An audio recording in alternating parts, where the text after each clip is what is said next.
On va retrouver tout de suite Aminata pour parler de défi 10 bëri ngeen ci di bëgg a relever ay défis sànq ak Abdou Diouf on a parlé de benn association boo xamante ni ñi ci bokk ñu ngi dëkkoon Canada alors ñoom nag dañoo ñibbi si Mbour pour suqali Mbour donc ñoom gëm nañu retour tey da nga ñu indil koo xamante ni mu ngi tudd Djibril Guissé moom nag c'est un jeune entrepreneur moom la ñuy waxtaane tey ci défi 10. exactement salaamaaleykum namoon naa leen ñoo la faut rappeler que ci émission bi la bokk en même temps fanu émission bi la parce que tous les matins c'est la première à taal sa télé et à nous envoyer des messages avec et à mon apprécier père avec mon père avec papa en photo sur Facebook bu ma seetlu waaw moom chaque semaine dara na ma yàlla baal dara. Aminata il a toujours des petits comme bobos là. ah bon cat oui moo ko cat la semaine bi la dala moo la wàll bi yow dama ange bërki dem ak ngeen fa ñëw yow ak sa associé boobu. ngeen ne ma da ngeen mbëkk benn oto xam. boobu tey lii la xewal moom. voilà moi je pensais que si kii rek ngay yem mais apparemment tu te. non non commencez pas Pape Cheikh. mais toi tu maa ci des pour l'instant. je me laisse pas faire du tout. mais c'est vrai ak moom yëngal sa bopp rek a jul loxo dëgg la loolu. loolu si biti la xewee xewewul fii. waaw mais xew na. si biti la xewee. nii la mel amul du linge sale se lave en famille. voilà. on est defanteel ak moom ba mu neex. yenn famille tam suñu famille. Sénégal du suñu famille. xaj voilà bul Aminata lu mu waxul. am na lu ko doy dégg nga escroquerie. dañ ko escroquer nag dóor dañ vraiment dóor 5 millions. ak xool bu ñeex. buuba dóor bi du ñun. dañ ko vraiment c'est pas nous. ñun dinañ la fayul. imagine bu ma fayoon ba ma kii leen. doo waa ci nawet bi doo ñu kii. ngay wax rek. man moom buñ ko fayoon dina am. Donc voilà. Aminata Papa Djibril Guissé c'est un jeune entrepreneur natif de Tambacounda. koo xam ne fii la jàngee. donc il voyage souvent pour des vacances mais fii la jàngee mu am benn enfance bu paisible. nga ne fu mu jàngee. fii la jàngee. Pape Cheikh toi aussi tu t'y mets. donc mu am benn enfance bu paisible mais à un moment donné la roue a tourné. donc tout à l'heure dinañ xam pourquoi la roue a tourné mu nekkoon koo xam ne nag avant dafa doon dimbali jeunes yi pour ñuy tukki. donc il les a incités à partir. il a changé donc il va nous dire pourquoi. et puis on regarde l'entretien pour après en débattre. Aïcha. Elle m'a dit, j'ai dit, écoute, vous voulez payer combien? Elle me dit 3 500 000. 3 500 000 pour aller où? À l'étranger, ouais. Vous savez que 3 500 000 au Sénégal, si vous l'avez, il pourra bien réussir. Elle me dit non, moi je préfère qu'il parte quand même, qu'il reste au Sénégal. J'ai dit mais non, avec 3 500 000, moi je pourrais lui conseiller un très bon projet. Et avec ce projet, il réussira forcément. Mais non, je ne suis pas d'accord. Son fils me dit automatiquement non, moi je ne veux pas, hein. Je ne suis pas d'accord. Non, moi je ne vais pas rester ici. Ouais, moi je dois partir. Et s'il ne peut pas, on va trouver quelqu'un d'autre. J'ai dit écoutez, moi je suis un jeune comme toi. Et il était même plus âgé que moi. J'ai dit j'ai un peu cette expérience de ce qui se passe à l'étranger. Je n'ai pas vécu à l'étranger. Mais après avoir créé ma structure, même avant, il m'arrivait de temps en temps de voyager.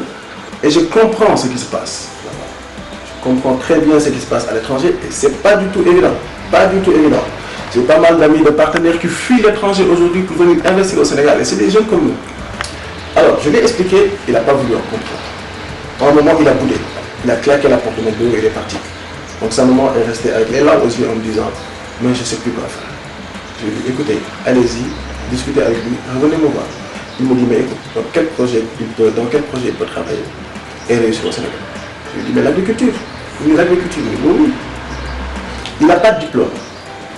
Il n'a pas d'expérience professionnelle.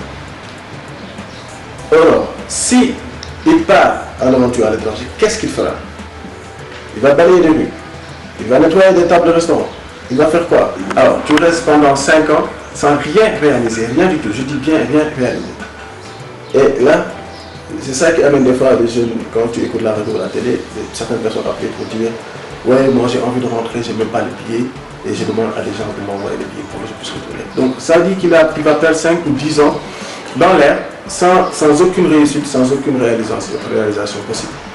Alors que pour 2 ans au Sénégal, tu te sacrifies, tu fais un bon truc, petit à petit, et je crois que il y aura la possibilité de réussir. Vraiment. Je les ai mis encore avec mon ami à Prout pour retrouver une petite parcelle d'hectares. Il a commencé à faire le maraîchage, etc. Avec un investissement de 800 000. Je ne dis pas 3 500 000, mais 800 000 francs. Et 4 mois après, 5 mois après, il a pu gagner 3 fois plus que ce qu'il avait investi. C'est-à-dire 3 fois plus que 800 000 francs. Il est venu me voir en me disant que mes grands, en fait, j'ai dit, mais tu pars à l'étranger pour chercher de l'argent. Et si tu peux avoir l'argent ici, dans ton pays, je crois que c'est même plus la peine de partir. Alors, il continue sur cette lancée. Donc là, il est à 5 hectares. Et il gagne énormément bien sa vie. La dernière fois que j'ai vu, il avait une très belle voiture garée devant chez moi. D'accord? Donc, juste pour dire qu'il y a des possibilités de réussir dans ce pays. Donc, ce n'est pas du tout évident de réussir à l'étranger. On sait ce qui se passe. On a pas mal d'amis qui sont là-bas, qui fuient maintenant l'étranger, comme je l'ai dit tout à l'heure, pour venir investir au Sénégal. C'est possible, hein? Très possible. Oui. N'est-ce pas? Oui, très possible. C'est lui qui a démarré avec 800 000. Non, en fait, c'était un jeune qui était venu avec sa mère. D'accord. Donc, le petit, il faisait rien. dafa doon toog di naan ataaya. Donc, yaay ji ne ko man de am naa 3 500 000. léegi dañuy xool rek nu ñuy def ba nga tukki. Donc, ñu dem gis ko. mu ne leen moom il est pas là, il est plus là pour aider les gens à partir. Mais avec 3 500 000, le jeune, il peut vraiment def dara fii. D'autant plus que kooku jàngul, amul diplôme, amul métier, tu vois. Donc, le jeune, il a dit non, moom, il veut partir coûte que coûte. Donc, mu ne moom mënu leen yóbbu. Donc, le jeune est rentré avec sa mère. ñu dem gisi keneen kooku escroqué leen ñu daal di dellu si moom ne ko ban idée nga ñu doon proposé mu ne ko agriculture. Donc à ce moment-là il avait que 800 000 le petit. Donc mu daal di koy utal parcelle comme li ñu naan bu nit ñi dut alal yow utal nit. Donc comme il a beaucoup de connaissances mu utal ko parcelle. Il a commencé avec 800 000 5-6 mois après muy xaalis bi di fructifié wu. Maintenant le jeune est à 5 hectares.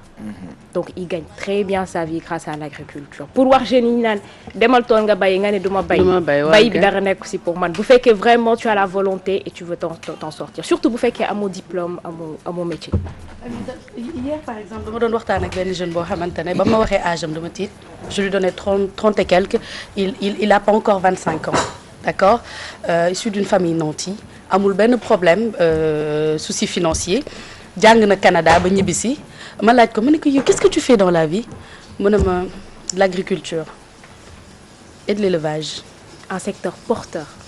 Après mu ne ma j'ai un garage je fais encore un peu de mécanique.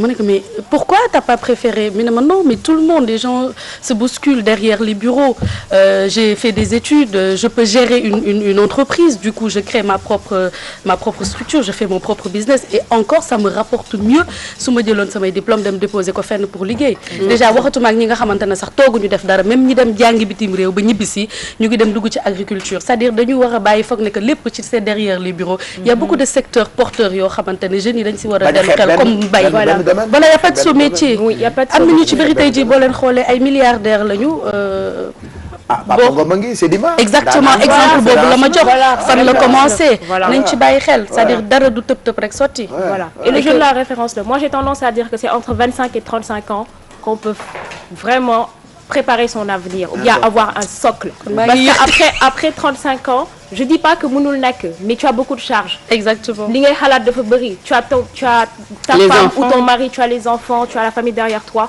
donc entre 25 et 35 ans battons-nous pour avoir un socle pour notre avenir. Qui vraiment exemple la pour man. Voilà.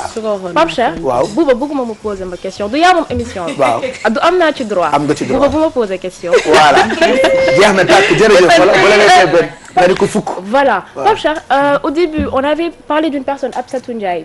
qui était rentrée qui avait commencé à faire qui a monté son cabinet doon kii nag elle m'appelait la dernière fois pour me dire qu'après notre passage il y a le ministre du tourisme qui l'a appelé maintenant elle est conseillère au ministère. mais bravo.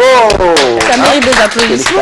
loolu kii la mënuma ci yokk dara lu ndaw rek. ci affaire Absatou bi. waaw. bu ma pose ta question sax damay defante. waaw. oui. je suis derrière toi. bu la neexee simi veste bi teg fële. waaw jàkkaarloo mu jël angle.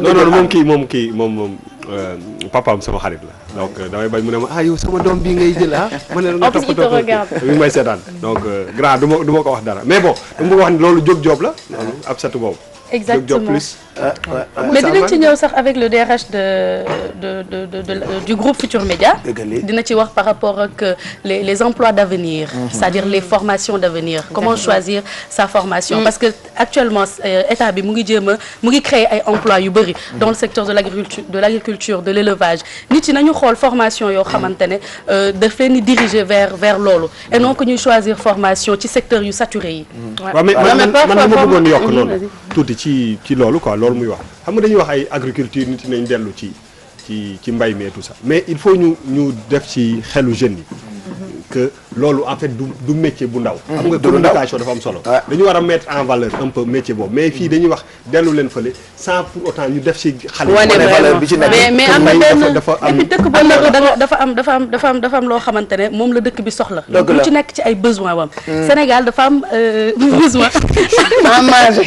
exactement. là on parle de suffisance alimentaire.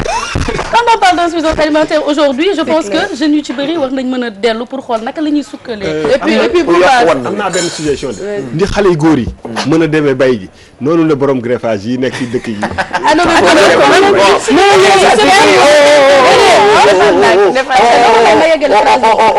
écoutez bande de cochons arrêtez hein parce que moom la ñu war a recevoir plus tard arrêtez bande de cochons. je sais que waaw bande de cochons ah. non ñii rek. non mais sol seen yooyu ñuy kii. mais justement bi loolu actuellement image boobu la nit ñi am ci agriculture que da ngay takk sa sër yor sa benn hilaire di bay c'est pour ça bu ma dem def reportage ci riziculture dañ ko industrialiser nit yi seen kaw machine la ñuy toog bay dem gisuma fa greffage quand même bay góob mais gis naa fa ay mères yoo xamante ne dañ doon tamit pour séparer fond bi ak ceeb bi donc te ñooñu bu ma déggee ñu may waxu naan matériel bi ma bëgg a jënd 500 millions la loolu du xaalis nga xam ne ñooñu féex na. Machallah. Bon, merci Aminata. Ba jeudi prochain. Inch'Allah. Merci Mariam. Ba le 20. Inch'Allah. N'est-ce pas? On viendra. Donc 2 jours de braderie. Merci. Allez, sortez. Sortez. Allez. Je vais plus revenir. Allez. Allez. Voilà. J'ai besoin de 2 places pour Ibrahima Mbodj ak Samba Kane.